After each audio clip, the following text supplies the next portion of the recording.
Hi అండి, అందరికీ నమస్తే. మాఘమాసం మొదటి శనివారం కదండి. నేనైతే 7 శనివారాల పూజ ఎలా చేశానండి. ఫస్ట్ అయితే ఆవు పాలు, బెల్లం, వరిపిండి కలిపి ముద్దలా చేసి పక్కన పెట్టానండి. ఎందుకంటే అది ముద్దలా చేసి పక్కన పెట్టుకుంటే బాగా నాని ప్రమిదలు బాగా వస్తాయండి.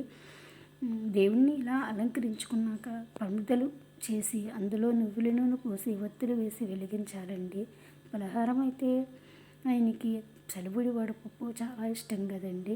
నేను 7 వారాల పూజని 7 అరటిపళ్ళు 7 రూపాయి కాసులు పెట్టి అలా చేశానండి. మీకు నచ్చినట్టయితే ఎన్ని రకాలైనా పెట్టుకోవచ్చు.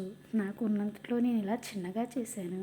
ఈ పూజ చేసుకుంటే చాలా మంచిదండి. మనం ఏదైనా సరే కోరుకున్నామంటే ఖచ్చితంగా నెరవేరుతుంది. నాకు అలా నెరవేరిందండి. అందుకే ఈ సంవత్సరం కూడా మళ్ళీ ఇలా చేస్తున్నాను. మీరు కూడా చేసుకోండి, మంచిది. మీకు నచ్చినట్టయితే please and share and subscribe.